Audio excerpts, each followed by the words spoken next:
not familiar with family services, three of the main elements that we do here is food assistance. If you look behind you, that's our food pantry where low-income families come to get assistance with food.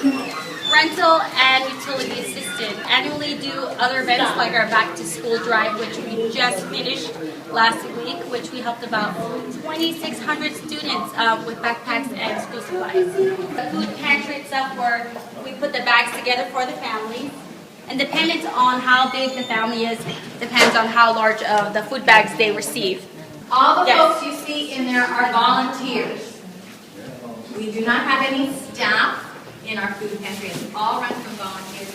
We serve about 2,000 to 3,000 individuals on a monthly basis, depending on the season. So just to kind of give you guys an overview of the trafficking program, we've been around since 2006. We received funding directly from the Department of Justice.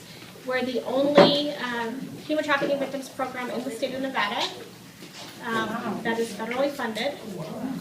So we provide services to all of Clark County. We also do a little bit of outreach to some of the rural areas. So if there's somebody who's identified somewhat close to Clark County where we can reach out, we can also go out and try to assist victims in those areas as well. So as we come onto the campus here, immediately to our right is the former Safe Haven building, which is I want to say 34 bed residential facility for homeless people with suspected mental illness. But on the right is the Day Resource Center where the homeless come in 7 days a week. What we're going to do is I'm kind of show you the operations of all that we do down here so you can kind of see how security and the DRC work hand in hand together. So when the people check in here, when they come onto the property, they come right here to the desk where this young man is sitting. We sign them in, and the reason we sign them in, that is how we get our count for our statistics for our ESG grant, which is our emergency shelter grant. That's how we basically make our money. So everyone that comes in here signs in, and I'll tell you, roughly every day we have between 170 and almost 300 people that sign in here to the DRC on a daily basis. It's the line where we feed the homeless dining line, as well as our cafe, which is where we feed people that have the EBT cards or breakfast, lunch, dinner. That's the way that they go, and it helps us eliminate the traffic limit down here. We can kind of monitor everybody down here. This is our men's side, everyone. The TV is on right now. It does not stay on all day. It's on from 7 to 9, and that's basically so everybody can catch the morning news. And 1 to 3, which as you see, is on now. And when we have our winter shelter, they're allowed to watch it from 5 to 7 in the evening. During the winter time, from November, I'd say around like the week of Thanksgiving until March 31st, we also put cots down in here. That's where they sleep during the winter time. So you'll see probably like 50 to 65, depending on how many people come, we'll have cots in here during the winter time. We have 66 beds in here. As you see, they're bunk bed style, and majority of the time, I would say we're about 90% full every night. The requirement to stay in this dorm is you must shower.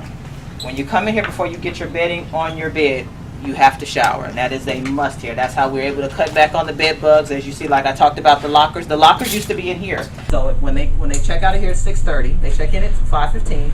6:30 in the morning, they go right to that courtyard where everybody was, and they get their breakfast over there. Every apartment out here got a renovation, and we purchased new furniture. So even though this is a big one that gives you, because if I'd have brought you, everybody would have had to come in. The good thing, even though we have a waiting list, we've been able to refer a lot of people down next door to Horizon Quest, as well as this apartment right here, because they offer a 30% rent. So even though we can't help them, we have good connections with the people here on this block to be able to provide them some permanent housing.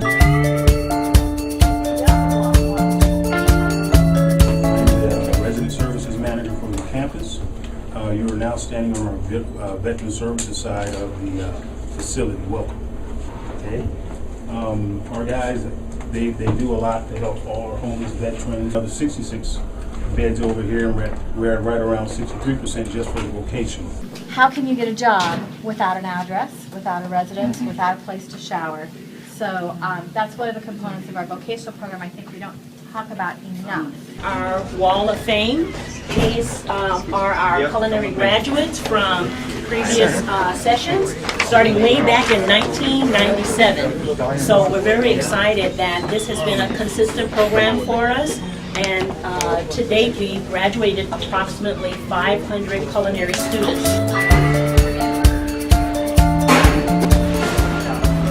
Success for someone. So I have standing in front of me right now, I have Miss Karen Madsen. Hello. And I have Miss Stacy Harrelson. We're going to talk to you all in just a minute. Remember we talked about trophies of grace on the other campus? These two ladies are just two examples on this campus as well. There's numerous others. And I remember the person who was leading it told it was a class of about 30, and she said only 3 of you in here are going to succeed and overcome your addiction. At that point, being stubborn like I am, decided I was going to be one of the 3.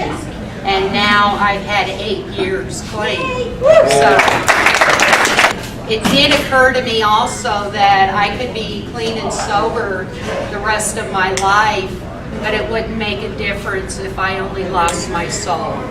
So the spiritual side that they offered here, we weren't forced, we weren't made to go to church, but it was available, and I found myself being called to it. So I give the glory to God for that, for saving my life, giving me another chance, and for using the Salvation Army to step in when I really needed someone. So the programs are so important to the clients.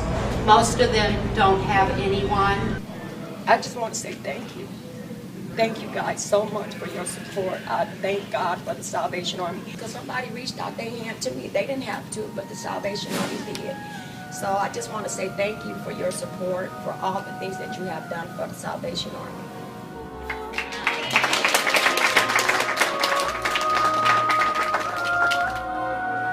It is such a blessing. I needed this today. I really needed to hear these wonderful testimonies because it's hard work. It's an uphill battle, but God is blessing, and these are 2 beautiful examples of that. Thank you so much for being willing to share with us.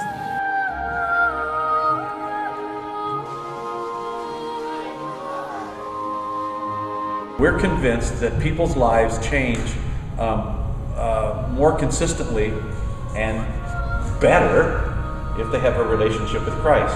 A bit overwhelming.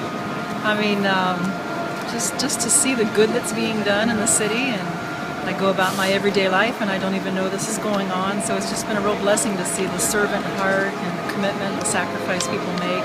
Yeah, it's amazing. It's overwhelming. I can't even begin to process it. It'll take a while to process all of it.